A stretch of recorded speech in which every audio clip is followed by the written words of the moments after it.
What's going on? Jake here with Uncommon EDC. Today we're taking a look at something a little different for the channel, but a category I've been wanting to dive into a bit more extensively anyway, which is watches.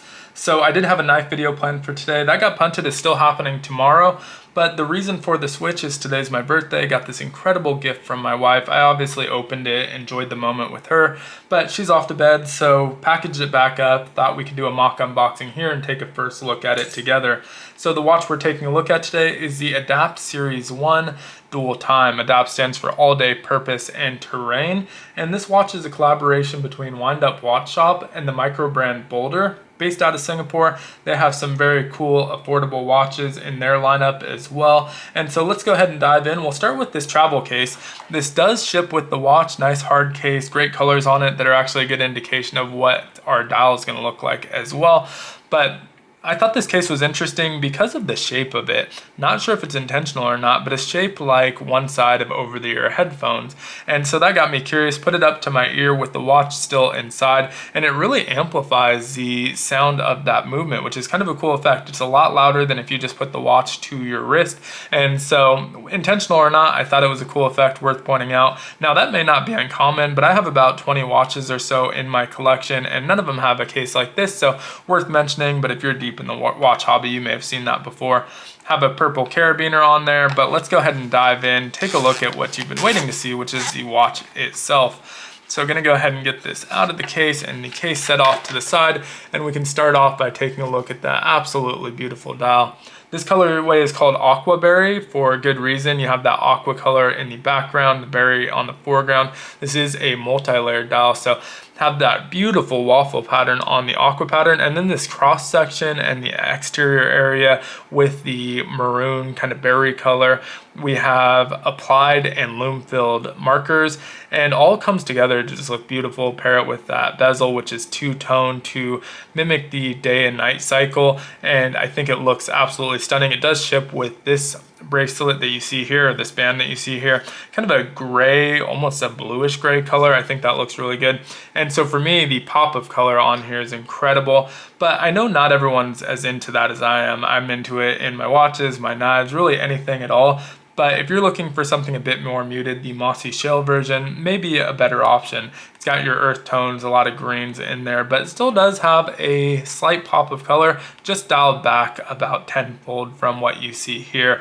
And so really beautiful. This is a smaller watch for sure, 38 millimeters. I think it actually measures out at about 38.5 millimeters side to side here, 44 millimeters lug to lug, 20 millimeter band here, or bracelet, and it's a little bit on the thicker side as well. There's a reason for that, which we'll talk about in a moment here. 13.6 millimeters plus a little bit for that strap that goes on behind it. And so a little bit over 13.6, probably close to 14 millimeters or so. And the reason for that is this has a Seiko NH34 movement in here. We obviously have the multi-layered dial as well, but that Seiko NH34 movement is very similar to the NH35 movement. The key difference being the independent 24-hour hand. So we have a fourth hand on this watch, so the post has to be a little bit taller to accommodate that and keep everything above those layers and those raised markers. And so it does end up being a little bit thick. It still feels extremely compact. Weight-wise, extremely lightweight as well. The case is titanium with the bezel being aluminum, so it really keeps the weight down quite a bit. You don't feel this at all on your wrist.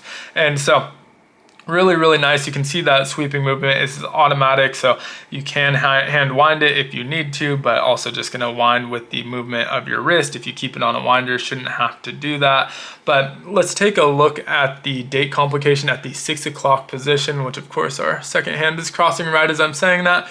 Really discreet, and for some people that'll be a good thing. For some people it may be a little bit too discreet. It's very small, especially when you get into the 20s. And so right now we're at 13, today's date. But once you get into the 20s, it goes from the horizontal orientation that you're used to reading to a more stacked orientation or vertical orientation. And the numbers do get a little bit small. The window itself is pretty small. I kind of like that it's out of the way. It doesn't take away from the overall look of that dial, but again, it's a little bit small, difficult to read, so if you have trouble with that, it may not be the best option in terms of date complications. We have the screw down crown at the 4 o'clock position. This is a signed crown with the WU logo from Wind Up Watch Shop. Hopefully that's turning up. It's a little bit hard to see the viewfinder on here with that being so small, but hopefully it's turning up.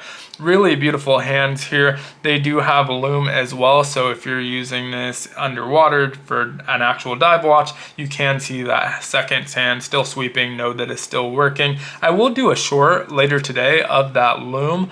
It's a little bit hard to show here. I'm gonna hit it with a light anyway. I can see it very well, but in this environment, I don't think the camera is gonna pick it up all that great, but you can see really well done loom, and hopefully that is coming across. You also have some reactive numbers in the background of that dial as well, which is a nice touch, although they don't continue to glow once you take that light off of it. So 20mm strap here. This one does ship with it. I really like the strap because single keeper, just kind of minimal. It isn't the exact same color, which I think may have been a mistake. It really allows the focus of the pop of color to be on the case and the dial itself. We have 120 click unidirectional bezel, and so really nice. You can hear that click. I'll stop talking for a moment so we can take a listen to that. So really great sounds on that. And we do have the 24-hour hand, which I mentioned, and so that's really cool. This is a GMT, so really great if you travel a lot or if you're just operating out of 2 time zones. You can set those to separate times, so you're not having to change it every time you jump back and forth. If you don't use that function, you can always set it to the same time as the regular hands and not worry about it, but I think that's a really cool function. And it's a pretty minimal hand, so it's a little bit out of the way, kind of similar to the seconds hand where you're not paying as much attention to it as the regular hour and minute hand, but really great looking. I think what we'll do now is we'll take this off, we'll take a look at it on wrist just so we can see what that looks like, but just kind of a first look at this. Would love to hear your thoughts on it. We do have a strap that's USA made, so this one is made by Wind Up Watch Shop, Adapt made in the USA, and so the watch itself I believe is made in Hong Kong. I mentioned earlier that Boldr is based out of Singapore. I have to get my other watch off here for a second, sorry about that. Is based out of Singapore. The strap is made in the USA, but don't mistake that for the watch being made in the USA.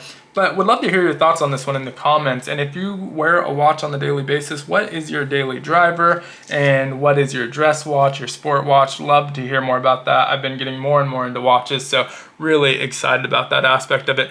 But as you can see, I have a 7-inch wrist, not too small, but definitely a more compact.